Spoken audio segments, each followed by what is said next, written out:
हरे कृष्ण, जय महाकाली, जय काल भैरव, जय कुल देवी, जय वेतिंगा। तो आज का टॉपिक है आज सुबह की उनकी दिल की बातें। ठीक है, सुबह सुबह कोई आपके बारे में क्या सोच रहा है। ये पहले का सेटअप है। हम कर रहे हैं यहाँ पे रीडिंग। हम लेने वाले हैं टैरो और ओरेकल।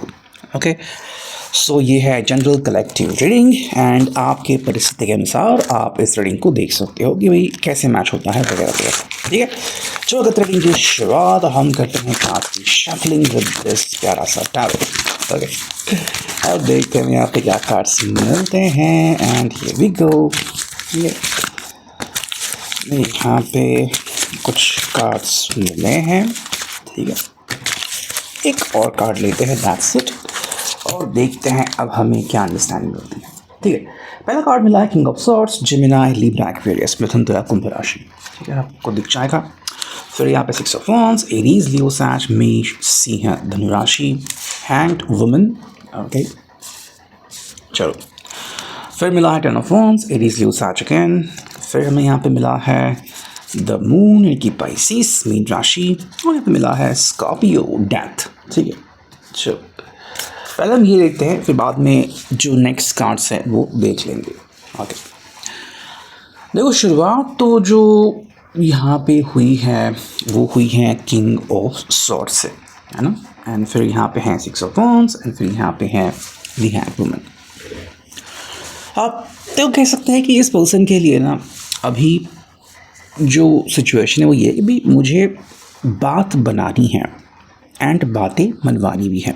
ठीक है, ये पर्सन बेसिकली कहना चाहता है कि भाई मैं अपने शब्दों का यूज़ करना चाहता हूँ इस तरीके से कि आप मुझे समझ भी जाए। अगर मुझसे कोई गलती हुई थी, खफा हुई थी, तो आप मुझे माफ़ी कर दे। एंड कहीं ना कहीं जिस पॉइंट के ऊपर ये बात कर रहे हैं आप उस पॉइंट को समझ जाए। ठीक है, यानी कि भाई आपके दिल में इनके लिए कोई भी नेगेटिविटी, कोई भी नफ़रत, कोई भी इशू नहीं होना चाहिए। ठीक, देखो ये पर्सन कोशिश कर रहा है कि जितना हो सके उतनी पॉजिटिविटी आपके दिल में ये समेट ले। ठीक है, हालांकि ये रीडिंग डायरेक्टली आपसे भी कनेक्ट हो सकती है कि मान लो ये आपके ही विचार है जो मैं यहाँ पे स्पष्ट कर रहा हूँ, तो ये एनर्जी है। अगर उनके साथ मैच होती हैं तो उनके लिए ले लीजिए, अगर आपके साथ मैच होती हैं तो आपके लिए लीजिए। ठीक है, आप बेसिकली देखो ये पर्सन जो है वो बस बात करना चाहता है। ठीक है, किंग है यहाँ पे, तो कह सकते हैं कि भाई उनको लग रहा है कि हाँ मेरी बातों का काफ़ी ज़्यादा असर होगा। मतलब कई बार होता है ना कि हम कहते हैं कि नहीं आज तो मैं बोल के ही रहूँगा, तो हम हिम्मत जुटाते हैं और बोलते हैं। तो कहीं ना कहीं उस टाइप की एनर्जी इस पर्सन के पास आ गई है कि वो अब बात करने को रेडी है। But at the same time वो कह रहा है कि देखो मुझे ये क्यों करना है, मुझे बातें क्यों करनी, बिकॉज मेरे लिए है इंपॉर्टेंट सिक्स ऑफ वांड्स कि भाई मैं एक अच्छा दिन चाहता हूँ। ठीक है, मतलब देखो ये आपको बताना चाहते हैं कि इनके लिए रिलेशनशिप गोल सच में मायने रखते हैं।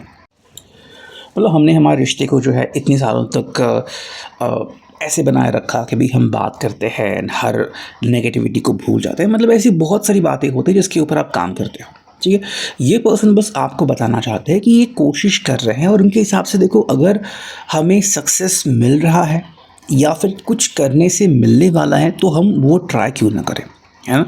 तो एक तरीके से ये पर्सन जो है वो दिन ब दिन एफर्ट्स ले रहा है, ऐसा हम कह सकते हैं। ठीक है, एंड इसका बस ये कहने का तरीका है कि भाई मेरे लिए ये चीज़ें काफ़ी इम्पोर्टेंट हैं, काफ़ी मायने रखती हैं। मैं कोशिश करना चाहता हूँ कि अगर आपको लग रहा है ना कि भाई मुझसे कोशिश नहीं हो रही तो चलो मैं कोशिश करता हूँ। ठीक है, आप अगर इनकी सहमति चाहते थे किसी बात के लिए तो वो सहमति के लिए भी ये पर्सन रेडी हो सकता है। ठीक है, बस वो चाहते हैं कि भाई हम पहले मिले, बात करें, एक दूसरे को समझें। अगर आपको लगता है कि भाई मैं कहीं पे गलत हूँ आप मुझे बताओ, मुझे लगता है कि भाई अगर मैं आपको समझा सकता हूँ तो ठीक है। तो इस प्रकार से जो है वो आप दोनों के बीच बातें कनेक्टेड हो सकती है। ठीक है, एट द सेम टाइम देखो इस पर्सन का कहना ये है कि इसे अच्छा लगता है जब आप दोनों मिलते हो, बात करते हो, या फिर आप दोनों के बीच जो बहसबाजी है वो ख़त्म होती है।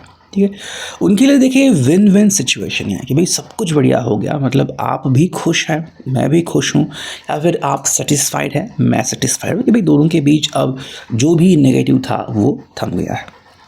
ठीक है, हमें यहाँ पे मिला है दी हैंग्ड वुमन, साथ में है टेन ऑफ वांड्स। देखो ये पर्सन का कहना है कि ये आपको 100% चेंज करने के लिए नहीं कह रहा, ना ही ये कह रहा है कि भाई आप मेरे लिए बदल जाओ या फिर मैं आपके लिए 100% बदल गया हो। देखो, आपने एक दूसरे को तब से एक्सेप्ट किया था जब से आपने एक दूसरे को देखा था, है ना।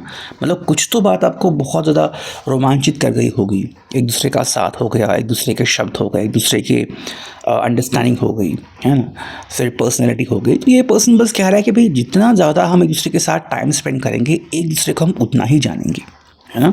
तो फिर प्रोज एंड कॉन्स, कुछ अच्छी बातें, कुछ ऐसी बातें कि जो लुभावनी हैं, कुछ अच्छी बातें जो तकरार करती है, वो भी हम समझ जाते हैं। ये पर्सन आपको चेंज करने के लिए नहीं कह रहा है कि भाई आप मेरे लिए ये चेंज करो, वो चेंज करो, बट ये पर्सन एक तरफ से अगर हम कहें तो अपनी बातों को वो कहीं ना कहीं सप्रेस कर रहा है। मतलब मान लो अगर इनकी तरफ से आ रहा था कि भाई तुम बदल जाओ, तुम चेंज कर लो, है ना, तो अब ये पर्सन इन बातों को रोक रहा है कि चलो भाई मैं अपनी इस बातों को रोकता हूँ, ठीक है। अगर ये कह रहा है कि आपको कोई अधिकार नहीं मुझे कहने का कि मैं बदलूं, तो इनको भी लग रहा है कि मुझे भी कोई अधिकार नहीं आपको कहने का कि आप बदल जाओ, ठीक है। तो सिंपल कह रही है, अगर अब तक अगर आपने कभी मुझसे कहा नहीं था कि तुम बदलो, तो अपने आप में ये बदल लाओ, तो मैं भी इस चीज़ को अंडरस्टैंड करूँगा कि मैं भी अब आपसे ऐसी कोई बात नहीं करना चाहूँगा, ठीक है। क्योंकि देखो, इस पर्सन को समझ में आ गया है कि हम सबके ऊपर कोई ना कोई एक भार होता है, एक बोझ होता है। कैसा बोझ? जैसे कि मान लो हम अच्छी फैमिली में पले बड़े हैं, तो वो जो अंडरस्टैंडिंग है कि भी किसी का दिल नहीं दुखाना है, ठीक है, या फिर हमेशा दिल जीतना है एंड अच्छी बातें करनी, तो इस पर्सन को पता है कि देखो ज़िंदगी में हम सबको कोई ना कोई रोल निभाना पड़ता है, ओके। एंड ये रोल कई बार बहुत डिफ़िकल्ट होता है, कई बार कुछ रोल आसानी से हो जाते हैं। तो ये पर्सन बस कह रहा है कि भाई मुझे पता है कि अब तक अगर जैसे कि मान लो ये पर्सन जॉब करते आ गया है, बहुत सारे जॉब चेंजेस किए हैं, फैमिली को इसने मदद की है, फैमिली ने इसको मदद की है, तो ये चीज़ें लगती कई बार आसान है लेकिन होती भी हैं, ठीक है। तो इसका मतलब है कि इस पर्सन ने इन सब चीज़ों को देखा है, झेला है, और वही बात ये कह रहे हैं भाई ये आपके ऊपर भी अब उसी नज़रिए से देख रहे हैं कि भाई आपने भी तो बहुत मुश्किलों का सामना किया होगा, ठीक है। तो यहाँ पे ये रिस्पेक्ट जो है वो दोनों साइड जा रही है। अगर आप कहते हैं कि भाई हाँ you respect this person because उसने ऐसे किया है, वैसे किया है, तो ये पर्सन भी कहेगा भाई आपकी भी रिस्पेक्ट है कि आप यहाँ तक आए हो। सो ऐसा नहीं कि भाई मैंने बहुत कुछ अचीव कर दिया है जिसको लोग शायद देखते हैं तो यानी कि भाई मैं पावरफुल हो गया हूँ, ऐसा नहीं है। बस क्या है कि भाई हर एक की ज़िंदगी होती है, ज़िंदगी जीने का तरीका होता है, ठीक है। अच्छा, ये जो उनकी फ़िलॉसफ़ी है, ये उनकी सोच है, वो क्यों आ रही है? तो यहाँ पे है द मून इनकी पाइसेस एंड यहाँ पे है स्कॉर्पियो इनकी डेथ, ठीक है।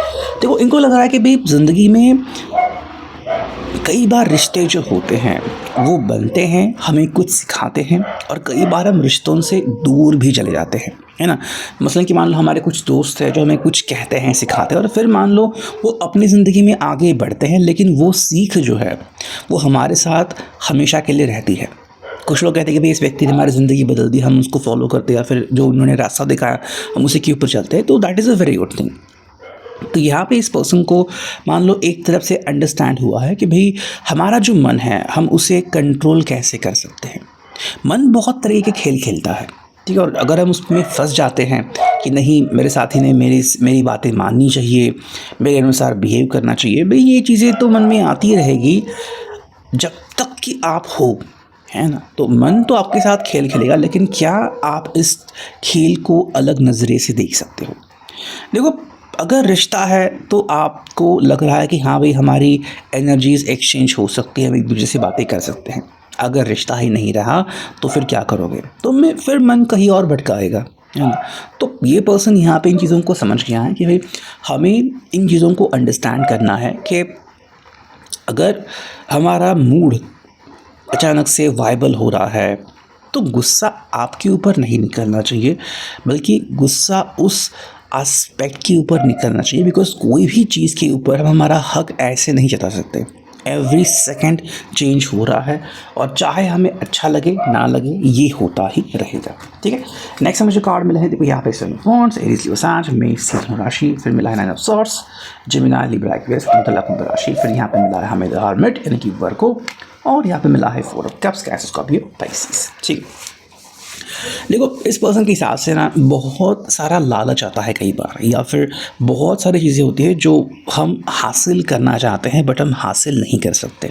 मतलब मान लो अगर आपके कई सारे गोल हैं तो ऐसा नहीं होता कि आपने सारे गोल्स अचीव कर लिए, ठीक है। तो वो बात भी बहुत इंपॉर्टेंट है, बिकॉज बहुत सारे लोग कोशिश कर रहे होते हैं। That is the one thing. ऐसे में देखो, इनको लग रहा है कि इनके हाथ में जो चीज़ें हैं वो ये है कि पहली बात कि क्या रिश्ते में सफाई आ सकती है। भाई आप दिल के साफ हो, आप अपने दिल से बात बोलो, मैं भी दिल से बात बोलता हूँ, क्या आप दोनों ही दिल से बात बोल रहे हो। देखो, अगर आप कोई बात छुपा रहे हो और उससे तकलीफ़ हो रही है तो बेटर है कि आप उस बात को छेड़ो, आप उस बात को क्लियर करो कि भाई हाँ ऐसे ऐसे हैं और अब इससे ज़्यादा कोई क्लैरिफिकेशन आ ही नहीं सकता, है ना। सेकेंडली, अगर किसी को लग ही रहा है कि भाई नहीं मुझे चीज़ें क्लियर नहीं करनी है, ठीक है, तो वो जो तकलीफ़ है वो दिल में हमेशा के लिए रही जाएगी, ठीक है। जैसे कि मान लो आप किसी के लिए अपने आप को बदल रहे हो, तो आप अपने आप को बदल रहे हो किसी और के लिए, वो पर्सन आपके लिए क्या कर रहा है, ओके। तो यहाँ पे कुछ लोग जो होते हैं वो फिर इसी बोझ के नीचे दबते हैं कि भाई मैंने तो इतना सब कुछ किया लेकिन मुझे फिर क्या मिल रहा है। तो यहाँ पे आता है द हर्मिट कि भाई मुझे सही चॉइस करनी है, ठीक है। What is the good and what is the bad, उनमें से मुझे अंडरस्टैंडिंग करनी है। एंड सिंपल है यहाँ पे कि हमें वो चेस नहीं करना है कि जैसे कि मान लो कुछ चीज़ें हवा में है, हमें मिलेगी नहीं मिलेगी, लाइक जिसे हम कहते हैं कि भाई किसी ने लॉटरी का टिकट निकाला, मिल गया तो मिल गया। भाई जो चीज़ें आपके हाथ में हैं, जो चीज़ें आप एक दूसरे से बात कर सकते हैं और जिसके ऊपर आप काम कर सकते हो, उसके ऊपर फोकस करो ना। तो ये पर्सन कह रहा है कि हाँ अगर हम ऐसी किसी बात के ऊपर बात कर सकते हैं, किसी बात के ऊपर फोकस कर सकते हैं जिसके कारण हमारी ज़िंदगी में चेंजेस आ जाए, सब कुछ बढ़िया हो जाए, तो क्यों नहीं हम उसी के ऊपर फोकस करें, ठीक है। और हमें यहाँ पे मिला है फॉर्चून कुकीज़। देखते हैं यहाँ पे क्या कार्ड्स मिला है। एक कार्ड चुनते हैं उनके लिए, एक कार्ड चुनते हैं आपके लिए, ठीक है। पहले हम चुनते हैं उनके लिए कार्ड्स और आप भी चुनते हैं एक कार्ड। That's it. आपके लिए 2 कार्ड्स आ गए। देखो उनके लिए जो कार्ड आ चुका है वो है अपॉर्चुनिटीज़। ये पर्सन बेसिकली मौके ढूंढ रहा है, मौके तलाश रहा है और मौके बना भी रहा है। भाई ऐसा ना हो कि मान लो उनको बहुत कुछ कहना है लेकिन कह ही नहीं पाए और चीज़ें हाथ से निकल गई, ठीक है। ये है उनका एक्सप्लेनेशन। अगर हम बात करते हैं आपके हिसाब से, देखो यहाँ पे आ गया है surprise and love. I think आप रेडी हो इस पर्सन को सरप्राइज़ देने के लिए और सरप्राइज़ लेने के लिए भी, लेकिन आप ये क्यों कर रहे हो, बिकॉज हाँ आप इनसे प्यार करते हो और यही आपकी वजह है कि आप इनको बहुत चाहते हो और चाहकर भी आप इनसे दूर नहीं होना चाहते, ठीक है। सो ये अभी की reading, I hope it will resonate. Thank you.